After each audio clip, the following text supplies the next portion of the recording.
늙어서 기대야 할 곳은 자식도, 남편도, 아내도 아닙니다.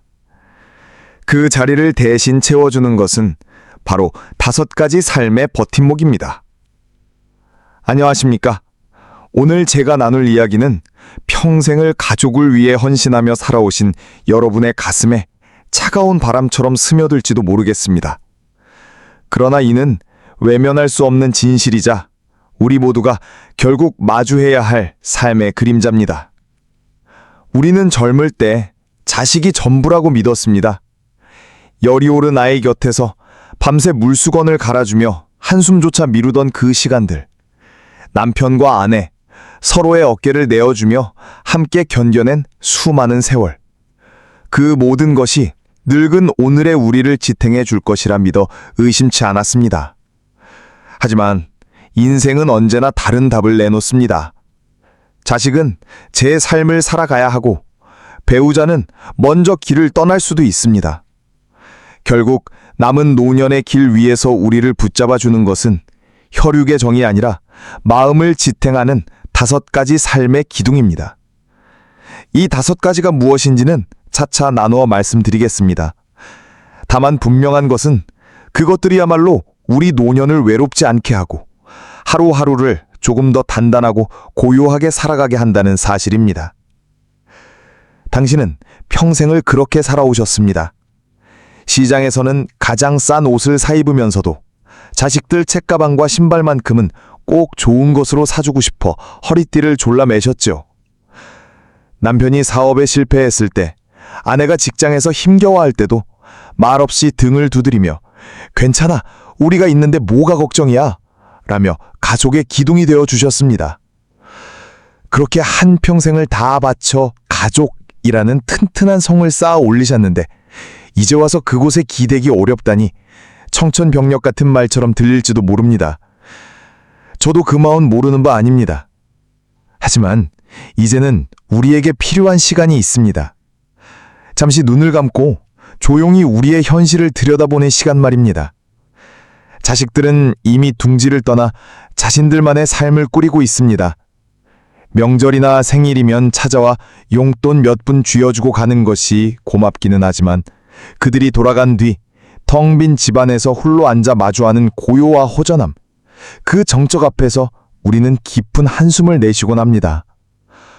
혹여 자식들 삶의 짐이 될까 싶어 아프다는 말조차 꺼내기 어려운 것이 지금 우리의 모습 아닐까요?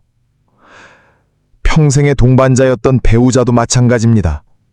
함께 늙어가는 처지에 서로를 의지하는 일조차 벅찰 때가 많습니다. 오히려 내가 더 돌보고 챙겨야 할 때가 더 많아지고 어떤 날은 예고도 없이 먼저 길을 떠나보려 홀로 남겨진 막막함 속에 주저앉을 때도 있습니다. 그렇다고 해서 자식의 사랑이 모자라서도 배우자의 정이 부족해서도 아닙니다. 이것이 바로 인생이고 세월의 흐름이며 누구도 거스를 수 없는 자연의 이치일 뿐입니다. 그렇다면 우리는 무엇을 해야 할까요? 가족이라는 기둥이 예전처럼 단단하지 않다고 해서 남은 세월을 원망과 서러움 속에서 흘려보내야만 하는 걸까요? 아닙니다.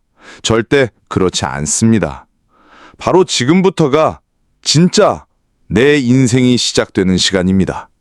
남편의 아내로, 아내의 남편으로, 자식의 부모로만 살아왔던 삶이 아니라 오롯이 나 자신으로 살아가는 삶이 이제 우리 앞에 놓여 있습니다.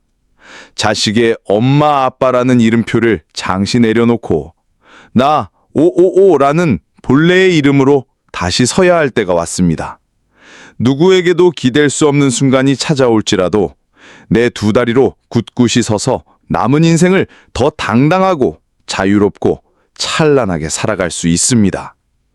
오늘 제가 드릴 이야기는 우리 구독자님들의 남은 삶을 황금빛으로 물들여줄 5가지 버팀목입니다. 세상의 어떤 재산이나 인맥보다도 더 든든하고 확실한 진짜 의지처 말입니다. 이 5가지를 단순한 정보로 듣지 마시고 내 삶의 마지막 기둥을 새로 세운다는 마음으로 깊이 새겨주시길 바랍니다. 첫 번째 기댈 곳, 나의 건강. 세상에서 가장 믿음직한 평생의 동반자는 다른 누구도 아닌 바로 내 몸입니다. 너무도 당연한 말처럼 들리시죠? 하지만 당연하다고 여겨 잊고 살다가 잃고 난 후에야 통곡하는 경우를 저는 너무나 많이 보아왔습니다. 한번 상상해 보십시오. 통장에 수십억 원의 재산이 있고 자식들이 매일같이 최고급 음식과 영양제를 들고 찾아온다고 합시다. 하지만 내가 침대에서 한 발자국도 떼지 못하고 스스로 변기에 앉는 일조차 힘겹다면 그 모든 것이 무슨 의미가 있겠습니까? 아름다운 바깥 풍경은 그저 창밖의 그림이 되고 맛있는 음식은 오히려 고통스러운 고문이 됩니다. 건강을 잃는 순간 우리는 내 인생의 주도권을 남의 손에 넘기게 됩니다. 물 좀 다오, 등 좀 긁어다오, 화장실 좀 데려다오. 이 말이 반복될수록 부탁하는 사람의 마음은 점점 작아지고 듣는 사람의 마음은 조금씩 지쳐갑니다. 그래서 건강은 단순히 오래 사는 수단이 아닙니다. 건강은 내 인생을 끝까지 내 발로 걸어갈 수 있게 해주는 가장 기본적이고 가장 소중한 기둥입니다. 노년의 자유와 존엄과 그리고 작은 행복들은 모두 이 한 가지에서 시작됩니다. 사랑과 미안함이 뒤섞인 그 복잡한 감정 속에서 노년의 품격은 쉽게 무너집니다. 그러니 이제부터는 내 몸을 평생을 함께할 가장 귀한 벗으로 여기고 정성껏 돌봐야 합니다. 이미 늦었어 라는 생각은 버리십시오. 건강관리에는 늦음이란 없습니다. 언제 시작해도 지금 이 순간이 가장 빠른 때입니다. 큰 운동을 하라는 것이 아닙니다. 아침에 잠자리에서 일어나기 전에 이불 속에서 팔과 다리를 하늘로 쭉 뻗어 5초간 버텨보십시오. 자리에 앉아 발목을 좌우로 10번만 돌려보십시오. 이 작은 습관만으로도 밤새 굳어있던 관절과 근육이 부드럽게 깨어납니다. 날씨가 좋은 날에는 일부러라도 신발을 신고 밖으로 나가보십시오. 동네 한 바퀴를 천천히 걸으며 햇볕을 쬐는 것. 그것이야말로 돈 한 푼 들지 않는 최고의 비타민 D 보충제이자 우울증을 막아주는 약입니다. 식사 또한 소홀히 하지 마십시오. 혼자인데 뭘 차려 먹나 하며 밥에 물만 말아 김치 한 조각으로 때우는 것은 내 몸을 스스로 학대하는 것과 같습니다. 시장에서 순두부 한 모, 계란 한 판, 고등어 한 손을 사오셔서 끼니마다 손바닥만한 크기의 단백질이라도 꼭 챙겨 드십시오. 근육은 우리 몸을 받쳐주는 기둥인데 나이가 들수록 무섭게 빠져나가기 때문입니다. 내 몸은 내가 먹는 것으로 만들어지고 내가 움직이는 만큼 강해진다는 이 단수단 진리를 믿고 오늘부터 작은 것 하나라도 실천해 보십시오. 내 몸은 반드시 당신의 노력에 보답할 것입니다. 두 번째 기댈 곳, 경제적 자립. 두 번째로 우리가 붙잡아야 할 기둥은 조금은 속물적으로 들릴지 모르지만 결코 외면해서는 안 될 현실입니다. 바로 최소한의 경제적 자립, 나만의 작은 통장입니다. 옛 어른들께서도 사흘 굶어 담 넘는 사람 없다 하셨습니다. 몸이 건강하다 해도 주머니가 가볍다면 마음은 늘 불안하고 다른 이들 앞에서 자꾸만 위축될 수밖에 없습니다. 특히 자식에게 손을 벌려야 하는 상황은 더더욱 그렇습니다. 얘야, 이번 달 생활비가 조금 부족하구나. 이 말을 꺼내는 순간 부모의 마음은 천근만근 무겁고 자식의 마음은 또 다른 짐을 지게 됩니다. 노년의 품격은 바로 이 지점에서 크게 흔들립니다. 그래서 우리는 젊을 때처럼 큰 부를 바라는 것이 아니라 스스로를 지킬 수 있는 최소한의 경제적 자립을 지혜롭게 마련해야 합니다. 얘야, 병원 좀 가야 할 것 같은데? 이 짧은 말을 꺼내기까지 우리는 얼마나 많은 밤을 뒤척이며 망설여야 할까요? 자식들이 흔쾌히 도와준다 해도 마음 한켠은 불편하고 혹여 난처한 기색이라도 보이면 내 자신이 초라해져 밤새 잠을 설치게 됩니다. 제가 말씀드리는 돈은 젊은 날처럼 큰 재산을 모으라는 뜻이 아닙니다. 그저 남에게 미안한 소리 하지 않고 내 일상을 스스로 꾸려나갈 수 있는 만큼의 돈. 오랜만에 만난 친구에게 오늘은 내가 살게 하며 따뜻한 국밥 한 그릇 대접할 수 있는 여유. 길에서 만난 손주의 손에 10,000원짜리 한 장이라도 쥐어줄 수 있는 그 정도의 자존감을 지키는 돈을 의미합니다. 이를 위해서는 지금 가진 것을 잘 지켜내는 지혜가 필요합니다. 몇 배로 불려주겠다는 사기꾼의 말에 평생 모은 삼짓돈을 발려서는 안 됩니다. 자식이 딱한 사정을 말하며 도움을 청할 때도 내 노후를 위협할 만큼의 무리한 요구라면 단호하게 거절할 줄 아는 냉정함도 필요합니다. 국가에서 주는 기초연금, 국민연금 등을 꼼꼼히 챙기고 불필요한 지출은 없는지 작은 가계부를 써보며 살뜰하게 관리하는 습관. 이렇게 내 손안에 작은 여유라도 있을 때 우리의 마음은 비로소 편안해지고 다른 사람과의 관계에서도 당당함을 잃지 않게 됩니다. 이 당당함이야말로 우리 노년을 지탱하는 두 번째 기둥입니다. 세 번째 기댈 곳, 좋은 친구. 이제 몸이 건강하여 자유롭게 움직일 수 있고 주머니에 작은 여유가 있어 마음이 편안해졌다면 우리는 닫혔던 대문을 활짝 열고 세상 밖으로 나아가야 합니다. 그리고 그곳에서 꼭 만나야 할 것이 있습니다. 바로 내 인생과 같은 시대를 건너온 좋은 친구입니다. 가족에게는 차마 털어놓기 어려운 이야기들이 있습니다. 배우자가 먼저 떠난 뒤 가슴을 파고드는 외로움, 이곳저곳 쑤시고 아픈 몸에 대한 서러움, 자식들에게 섭섭했던 작은 상처들. 이런 이야기들은 아무리 효심 깊은 자식이라도 온전히 이해하기 어렵습니다. 그들은 아직 우리의 세월을 살아보지 못했으니까요. 하지만 비슷한 나이와 아픔을 겪은 친구는 다릅니다. 어젯밤에 무릎이 쑤셔서 잠을 설쳤네 하면 나는 허리가 끊어지는 줄 알았다네 하며 금세 맞장구를 쳐줍니다. 서로의 아픔을 들어주고 고개를 끄덕여주는 것만으로도 무겁던 마음은 한결 가벼워집니다. 함께 옛날 드라마 이야기를 하며 웃고 젊은 시절 좋아했던 노래를 흥얼거리며 추억에 잠기는 그 시간들. 그것이야말로 값비싼 영양제보다 더 좋은 마음의 보약입니다. 그러니 이 나이에 무슨 친구를 사귀나 하며 포기하지 마십시오. 노년에 만난 친구는 젊은 날의 친구와는 또 다른 깊이와 온기를 우리에게 선물해 줍니다. 친구를 사귀는데 나이는 아무런 상관이 없습니다. 지금 당장 집 근처 복지관이나 주민센터의 프로그램 안내문을 살펴보십시오. 노래교실, 탁구, 게이트볼, 서예, 스마트폰 활용 교육 등 흥미로운 프로그램들이 가득합니다. 처음에는 낯설고 어색할 수 있습니다. 하지만 용기 내어 안녕하세요. 오늘 처음 왔습니다. 하고 인사를 건네보십시오. 놀랍게도 비슷한 관심사를 가진 사람들과는 생각보다 훨씬 더 빠르게 가까워질 수 있습니다. 일주일에 한두 번이라도 만나서 함께 웃고 떠들 수 있는 친구 몇 명만 있어도 우리 인생의 온도는 완전히 달라집니다. 멀리 사는 자식의 안부전화 10통보다 가까이 있는 친구와 나누는 커피 한 잔이 우리 마음을 훨씬 더 따뜻하게 해준다는 사실을 꼭 기억하시길 바랍니다. 네 번째 기댈 곳, 나만의 일거리와 취미. 네 번째 기둥은 매일 아침 침대에서 몸을 일으켜 이유와 설렘을 주는 나만의 소일거리와 취미입니다. 평생 앞만 보고 달리느라 쉴 틈이 없던 우리가 어느 날 갑자기 할 일이 없게 되면 사람은 급격히 무기력해지고 늙어갑니다. 아침에 눈을 떴는데 오늘 하루 무엇을 해야 할지 아무 계획도 약속도 없다면 그 하루는 너무나 길고 버겁습니다. 그러므로 우리에겐 할 일이 필요합니다.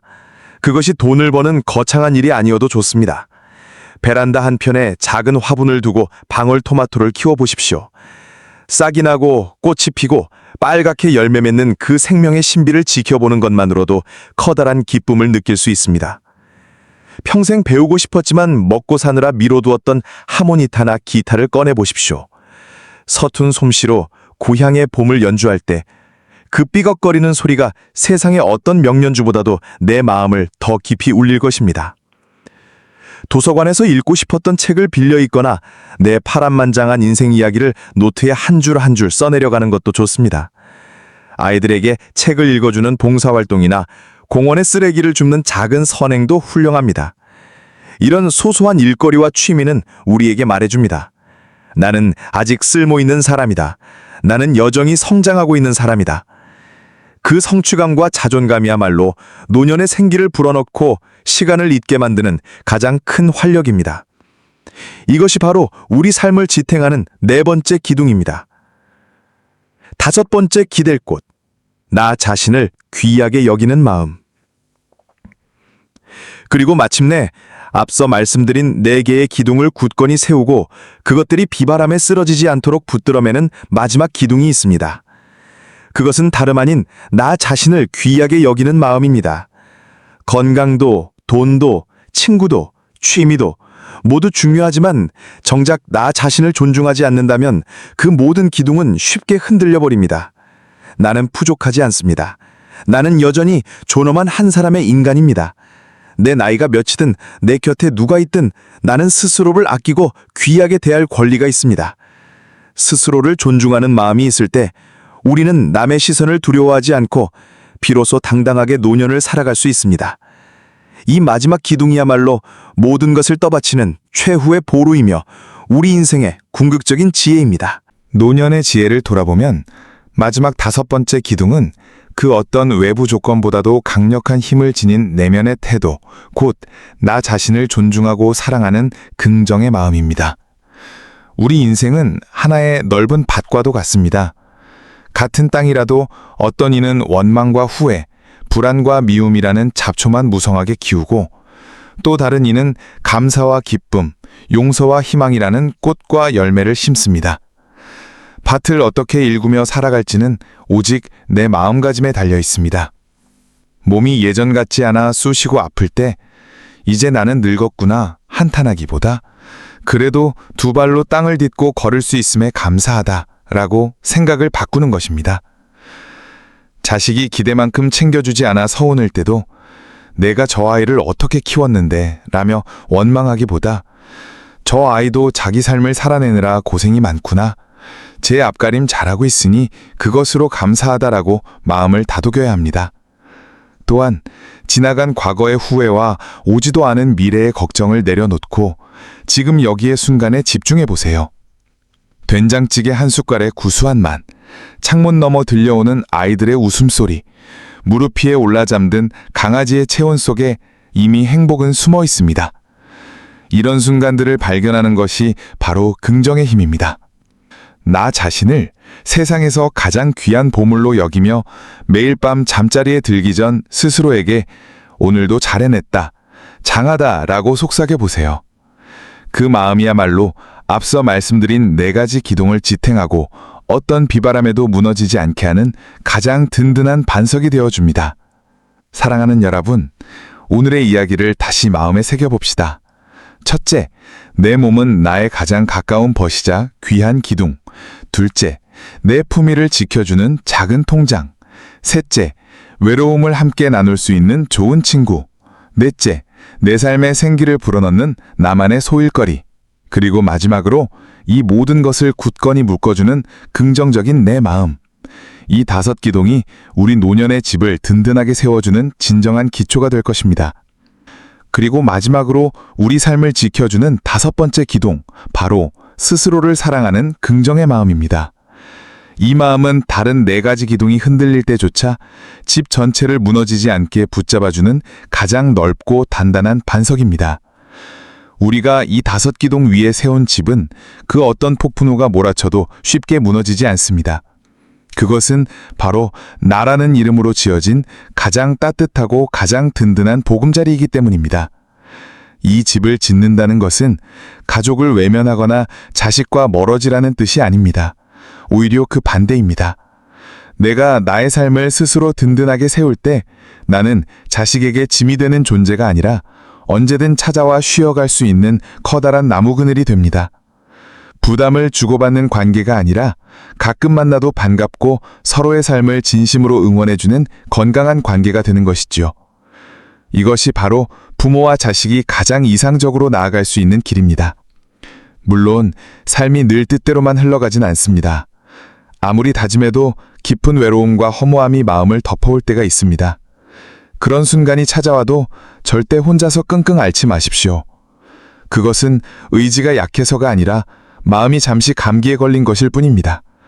그럴 때는 용기를 내어 가까운 친구, 가족에게 솔직히 마음을 털어놓으시거나 지역의 상담센터, 정신건강복지센터 혹은 다니는 종교단체의 지도자분들을 찾아 도움을 요청하시길 바랍니다. 도움을 청하는 것은 결코 부끄러운 일이 아닙니다. 오히려 나 자신을 아끼고 지키려는 가장 현명하고 용기 있는 선택입니다.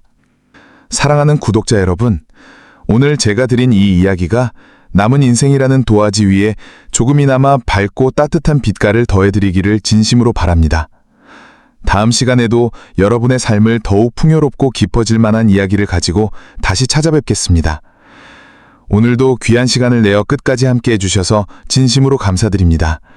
부디 늘 평안하시고 하루하루가 기쁨으로 가득하시기를 간절히 기원합니다. 사랑하는 구독자 여러분, 인생의 뒷길을 걸어가다 보면 누구나 한 번쯤은 나는 이제 무엇으로 살아야 할까 하고 스스로에게 묻게 됩니다. 젊을 때는 가족을 위해, 자식을 위해, 직장을 위해 쉼없이 달려왔지만 정작 나 자신을 위해 살아본 시간은 그리 많지 않았습니다. 그러나 이제 남은 시간은 다릅니다. 더 이상 누구의 엄마, 누구의 아빠라는 이름표로만 존재하는 삶이 아니라 오롯이 나 자신의 이름으로 살아가는 두 번째 인생이 기다리고 있습니다. 이 시기는 결코 자녀의 시간이 아닙니다. 오히려 가장 자유롭고 가장 깊이 있는 삶을 살아갈 수 있는 황금의 시간입니다. 젊음이 우리에게 속도와 열정을 주었다면 노년은 우리에게 지혜와 깊이를 선물합니다. 그리고 그 지혜는 내가 걸어온 발자국 속에서, 내가 흘린 눈물과 웃음 속에서 이미 차곡차곡 쌓여 있습니다. 그러니 부디 두려워하지 마십시오. 나이 들면 쇠락이 아니라 또 다른 꽃피움입니다. 건강이라는 뿌리를 단단히 붙잡고 마음의 평온을 기둥 삼아 좋은 관계라는 가지를 뻗어나갈 때 우리의 인생나무는 여전히 찬란히 꽃을 피울 수 있습니다. 그리고 그 꽃은 누군가를 위해서가 아니라 바로 나 자신을 위해 피어나는 꽃입니다. 앞으로의 날들을 덤으로 사는 시간이 아니라 가장 소중한 선물로 받은 시간이라 여겨주십시오. 그러면 하루하루가 빛나고 평범한 일상조차도 감사와 기쁨으로 채워질 것입니다. 오늘의 이 이야기가 여러분 마음의 작은 등불이 되어 남은 길 위에서 조금 더 당당하고 조금 더 따뜻하게 걸어갈 용기를 드리기를 간절히 바랍니다. 늘 건강하시고 오늘도 평화와 기쁨이 함께 하시기를 기원합니다.